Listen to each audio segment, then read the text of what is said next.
काय मत आहे? नाही, बरोबर आहे. आम्ही पण ती सोशल मीडियावर ती रील्स पाहिली.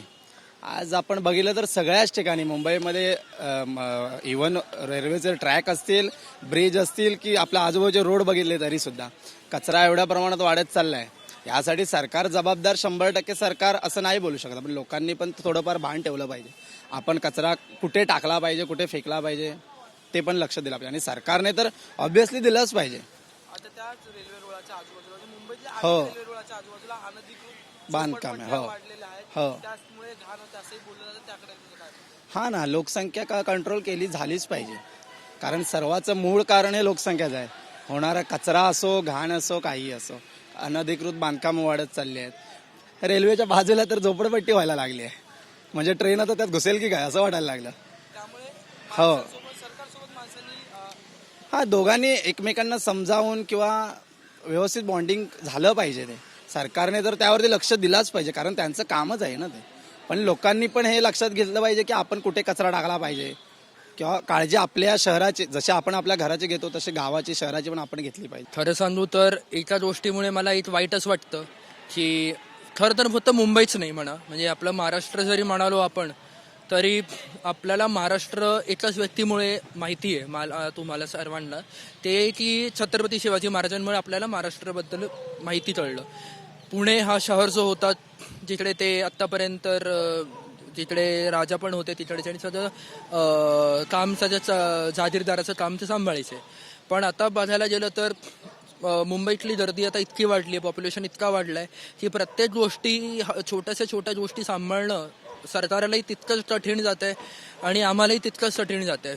पण आता जो प्रश्न आहे तो जो रेल्वे रुळाचं कचरा, तर आता UK मध्ये जर आपण बघितलं तर प्रत्येक गोष्टीसाठी तिकडे फाईन लावला जातो.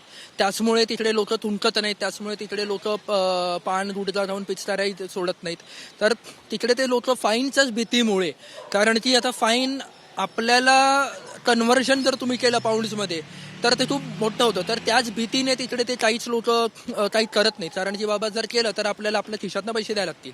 खरं तर हीच गोष्ट केली पाहिजे सर्वांनी, आपल्या सरकारांनीच महाराष्ट्रातच नाही तर भारतातच ही एक रूल असा बनवायला पाहिजे जिकडे जर तुम्ही काही घाण केली, तुम्ही थुंकला, तुम्ही काही घाण केली तर तुम्हाला 5,000 रुपये किंवा 500 रुपये, जे आता आपण बघतो मुंबईमध्ये हेल्मेट न घातलं की विदाऊट लायसन्स चालवलं की तर असे काही रक्कम आपल्याला दंडाच्या ह्याच्यानी द्यावं लागतात.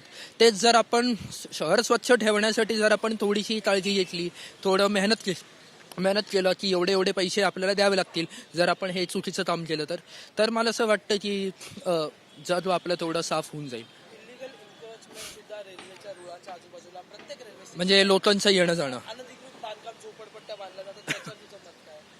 खरं सांगू तर ही गोष्ट खूप लोकांना खटकू शकते, पण बघायला गेलं तर आत्ता जे लोक झोपडपट्ट्यांमध्ये राहतात सरकारांनी त्यांना राहण्यासाठी चांगला त्यांना घर वगैरे दिलेलं आहे. पण आता जास्त पैसे कमवण्याच्या नादात हे लोक जे झोपडपट्ट्यांमध्ये राहतात, ज्यांना घर मिळालेलं आहे, ते पुन्हा ते घर भाड्यावरती टाकून ते लोक परत तिकडे राहिले येतात, कारण की त्यांना तिकडून पैसे पाहिजेत. तर हे जे आहे इलिगल एन्क्रोचमेंट जे तुम्ही म्हणालात, चुकीचं बांधकाम वगैरे, तर मी हेच म्हणेन की सरकारांनी सुद्धा तेवढं स्ट्रॉंग एक मेजर घेतलं पाहिजे, एक रूल बनवला पाहिजे की बाबा तुम्ही जर राहताय तर एक लिगली ह्याच्यावरती राहायला पाहिजे. जर तुम्ही चुकीच्या ह्याच्याने राहताय तर त्यांचं घर तर तिकडून काढवलं पाहिजे, पण नुसतं घर काढून नाही, हे बघितलं पाहिजे ते जिकडे त्यांना पाठवलं जात आहे, जिकडे त्यांना स्थायिक केलं जात आहे ती जागा सुद्धा चांगली आहे.